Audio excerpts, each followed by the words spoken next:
কিছু নারী আছে দেখবেন পরপুরুষের সঙ্গে তার খুব আলগা পেয়ে, I am so sorry to say that, খুবই দুঃখিত বলতে, আমি লজ্জাবোধ করছি, but this is the reality. আমি জানি অনেক মেয়ে রাগ করবে, but this is my responsibility and I say this with my hands on my heart, যে বাংলাদেশের অধিকাংশ মেয়ে আজকাল স্বামীকে বাদ দিয়ে পরপুরুষে আসক্ত হয়ে গিয়েছে, ঠিক কিনা বলেন?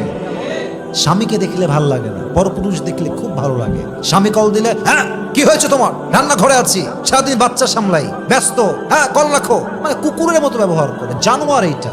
স্বামীকে দেখলে মনে হবে ওটা ওর গোলাম, ওর কাছে সে পড়ে পড়ে খায়। বিশ্বাস করেন আমার কথা, এই মেয়েটাই পরপুরুষ কল দিলে, কেমন আছেন ভাইয়া, ভালো আছেন, ভুলে গেছেন ভাইয়া, কবে আসবেন আপনি, আপনাকে খাওয়াবো একদিন, আসেন না, বেড়ায় যান। স্বামীর সঙ্গে ডাইনি হয়ে যায়। আর পরপুরুষ দেখলেই একদম মনে হচ্ছে যে স্বর্গ থেকে নেমে আসছে পুরুষটা তার জন্য।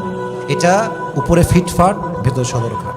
মাথায় রাখবেন, যেই নারী তার স্বামীর কাছে যত্নশীল নারী হতে পারে নাই, যেই নারী তার স্বামীর কাছে আদর্শবান নারী হতে পারে নাই, সে যতই তাহাজ্জুদ গুজার হোক, যতই পর্দাশীল হোক, তার এই পর্দা দিয়ে, তার রোজা দিয়ে, তার জাকাত দিয়ে, তার হজ দিয়ে কোনো কাজ হবে না যদি সে তার স্বামীর সঙ্গে খারাপ ব্যবহার করে পরপুরুষের সঙ্গে পরকীয়া জড়িয়ে যায়, ঠিক কিনা বলেন?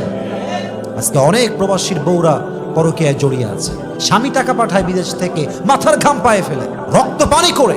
আপনি যে লেভেলে ইনকাম করেন, যে কষ্ট ইনকাম করেন, তার চাইতে 80 ভাগ কষ্ট বেশি করে আমার প্রবাসীর ভাইয়েরা। কড়া রোদ, মাথার মগজ টকবক করে ফুটে, রোদের মধ্যে, তাপের মধ্যে পরিশ্রম করে, রক্ত পানি করে টাকা পাঠায়, আর সেই টাকা দিয়ে বউ পরপুরুষের পরকীয়া করে বেড়াচ্ছে, কিনা বলেন?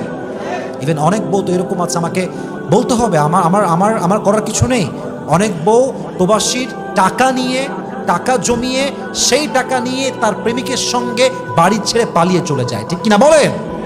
আমি আসিফ একটা কথা পাথর খোদাই করে লিখে দিতে পারবো, যেই মেয়ে তার স্বামীকে ঠকিয়ে পরপুরুষের সঙ্গে ভেগে যাবে, পালিয়ে যাবে, স্বামী তালাক দেওয়া ছাড়া অন্য পুরুষকে বিয়ে করবে, ওয়াল্লাহি বিল্লাহি তাল্লাহি, আল্লাহর কসম, একবার, দুইবার, তিনবার, এই মেয়ে কখনো তার বিবাহিত জীবনে সুখের ধনতেশ্বর খুঁজে পাবে না, ঠিক কিনা বলেন?